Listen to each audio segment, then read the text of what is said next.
and welcome or welcome back to my channel. My name is Nyambura and this is 100 on Books. Today I'm going to be talking about the 3 books I finished in the week ending 19th November 2022. The first of those was Thank You for Listening by Whelan. I listened to the audiobook, which is also narrated by the writer, who happens to be an audiobook narrator actually. And this is important because this book is billed as a romance that features a main character who's an audiobook narrator who starts to fall in love with her co-narrator because they're doing this romance novel that has 2 voices, and they're sort of like, there's going to be banter and all of those things. They start to text each other, email each other, the vibes are phenomenal, etc, etc. And this is happening in the wake of her having a one night stand in Las Vegas with a guy who she met while she was there for a literary event. Hasn't seen him since, and she was like, well, that was nice, but moving on. And other things are happening in her life. Her grandmother is rapidly deteriorating, like her mental state is rapidly deteriorating. She has quite a, unhappy relationship with her father, and so on. The reason I'm saying the fact that this book was written by an audiobook narrator who like has done a bunch of other books is important is that when I started listening to it, at some point I was like, this book sounds so much like Book Lovers by Emily Henry. And then I found out that Julia Whelan had also narrated Book Lovers by Emily Henry.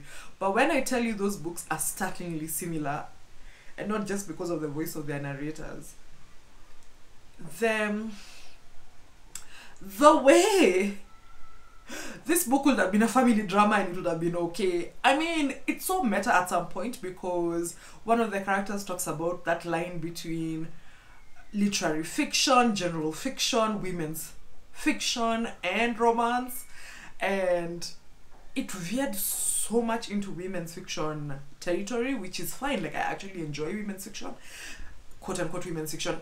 And today is not the day when we're going to discuss all the things that are insinuated in this idea of women's fiction. But this and Book Lovers were those books where the family drama is more engaging than the supposed romance that's going on. Granted, the banter was so much nicer in this book than it was in Book Lovers, I'll give it that. But like, babes, what's this? And the thing is, like, I realized that I give books a chance. Like, part of the reason I don't DNF is that there's a bit of me that's like, it's gonna get better, it's gonna get better. Narrator's voice, it did not get better in that regard, because yeah, they hooked up once or twice, etc. Like, good for them. And I mean, I don't just read romance novels for the sex, but like, I want them to go out on a few dates, have some banter, like some yarning, some this and that. It's just anyway, it was okay. It's a good book and it's very well narrated because, as I said, the author is an audiobook narrator. Like, this is her job, so she does a really good job of it. But romance titles are not family dramas, and that's a hill I'm willing to die on.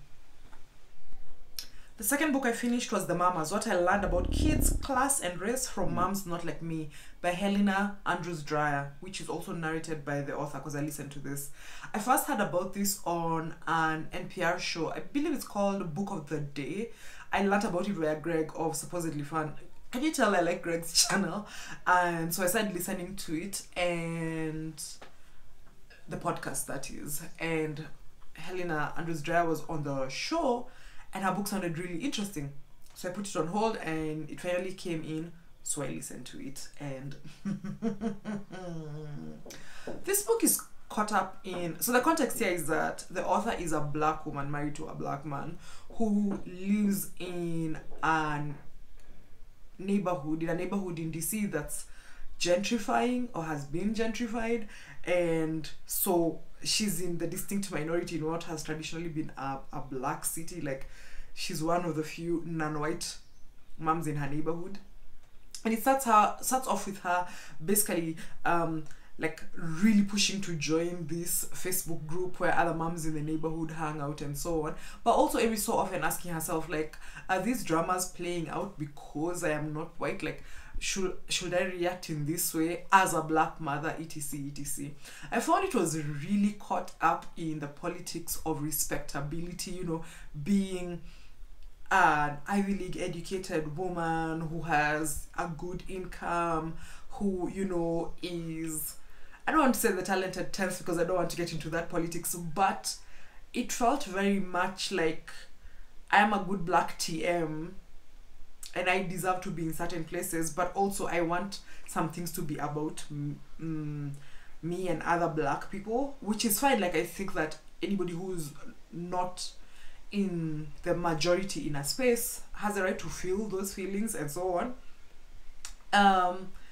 But I don't know, every so often I'd be like, if you're so pressed about the fact that there's so many white women here, go hang out with black women, you know what I'm saying, with other black women. And I'm sure there are professional black women in this city. Like, this is a historically black city. There are bound to be other professional black women who also had children around this time and so on.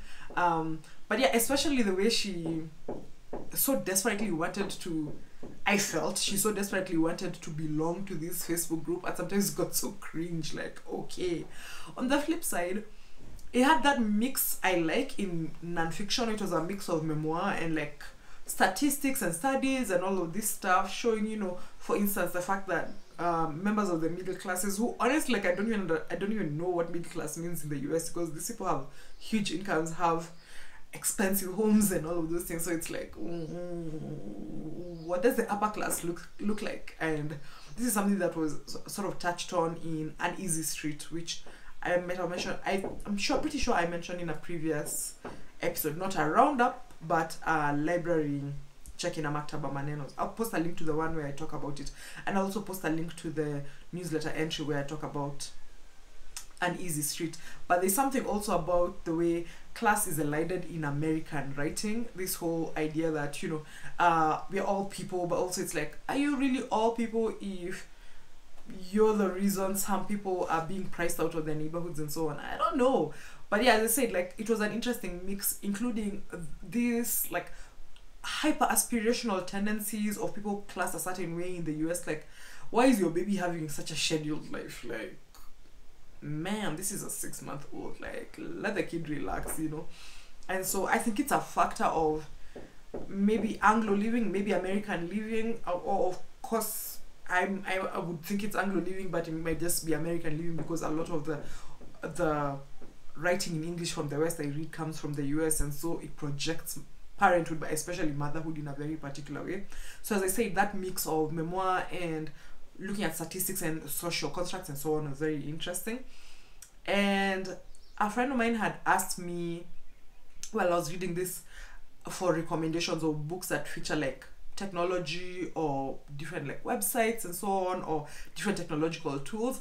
And the way, as I said, Facebook figures in this book really came up during the time when I was recommending it to her, like, maybe this is something to consider. It was not fiction, and I think she had fiction in mind, but yeah, it's interesting to see how she documents all the dramas playing out on Facebook as, you know, she navigates new motherhood and so on. Yeah, so it was interesting for the most part. The last book I finished this week was The Man Who Ate Too Much, The Life of James Beard by John Birdsall and narrated by Daniel Henning. So I'd heard about the James Beard Award. Is it awards? But anyway, like, they're related to cooking and all of that stuff. And then I learned of this book via Joel, who's Greg's partner over at Supposedly Fun. And so I put it on hold because it sounded interesting. Like, I didn't actually know anything about James Beard, the man. And I figured, why not? This is a biography that sort of pivots on two things. James Beard was gay. James Beard, he used to basically copy and paste recipes across books and plagiarize his co-authors and himself. Like, the man basically used to replicate recipes again and again and again and again and again. And it's interesting in some ways because it speaks to our current moment. Like, we are very interested in identity and how it figures into the content people make. Also, we're interested in content creation, the whole content creation machine. If the man was stealing from people, that's a concern that people who make content now are worried about. And not just now, but they have been worried for a long time. But in a lot of ways, like, dissemination moves in a different sort of way. For instance, like, you tweet something a bit casually, see it in a piece, and what does this mean in terms of ownership, in terms of IP, in terms of who gets certain, like, literary attention or creative attention? And attention isn't just about eyeballs, it's also about fans and sponsors and all of those things. So that I found pretty interesting. It wasn't really explored in terms of, you know, what it meant that, for instance, he was stealing from women. Okay, he was stealing from men who he deemed to be lower than him, and so on. So there was that. But also the fact that, like, this was a man who I think now in the 21st century would regard him as closeted, but was he really closeted? Like, he was known to be gay amongst his friends and his close relatives and so on, but he wasn't like walking around being like, it is I with a rainbow, because a bunch of his life even predates, like, Stonewall and all of that stuff. But yeah, at some point, I think I even wrote it down and I was like, yeah, we got it. James Beard was gay. And yeah, like, there wasn't much there. I just felt like, and then he went here, and then he went here, and then he went here. And then on some level, like, John Birdsall kind of novelizes James Beard's life, and he's like, he was so lonely, he was so this, he was so that, and it's like, okay, did you read his commonplace book or his journal or something? I mean, like, there are a few letters where he's like, yeah, you know, I'm looking for somebody to love, etc, etc, etc. But the man was hooking up with people up and down and all of that stuff, and it's like, I think on some level, like, sometimes we project these ideas on historical figures. Like, if this person wasn't in a long-term committed relationship that was maybe monogamous or monogamish, then they were unhappy, or they were this or that. And then another thing about this book was James Beard's size is mentioned so many times. It was so weird to me, actually, because a bit of me was like, we get it, the man was fat, but every so often he'd be like, yeah, clearly people could see that he enjoyed his food because he was fat, he was fat, he was girthy, he was on the larger side, he was a large man, he was this, he was that. People obviously knew that because he was flamboyant and he was fat, he wasn't interested in the ladies, he was fat, and it's like, okay, he was fat. And maybe it's because of listening to Maintenance Phase or reading books that sort of, like, really have helped me think about how we talk about people in larger bodies, reading books, newsletters, tweets, etc, that make me think about how we talk about people in larger bodies, or larger bodies generally. But it was just so irritating after some point to be reminded how fat James was. Like, the man was fat his whole life. He never had a skinny moment. Like, but even the way, for instance, at some point, how do you even spoil a biography? But anyway, at some point, he's working in a restaurant and it's so stressful, he loses a significant amount of weight. And then the author goes on to say further down that after he went back to XYZ, he gained back all the weight he had lost. And I don't know, like, it just did not sit right with me. You know what I'm saying? And I don't think it's bad to say that people are fat. People are fat. Like, lots of people are not skinny, you know, not thin, not straight sized or whatever. It's fine. It's just pipe down. Like, we get it. And it was, more importantly, not adding anything to the narrative. So do with that information what you will. So those are the 3 books I finished in the week ending 19th November 2022. It was mid reading week, to be honest, because there are no books which I'm like gushing about, like super excited about or whatever, but also they weren't books where I was like, boo, you know. So we'll take it. Thank you so much for watching. Please come back next week for what we hope will be another installment of these weekly roundups. And before then, please like, share, comment, subscribe, and all the good things. And I'll see you soon. Bye.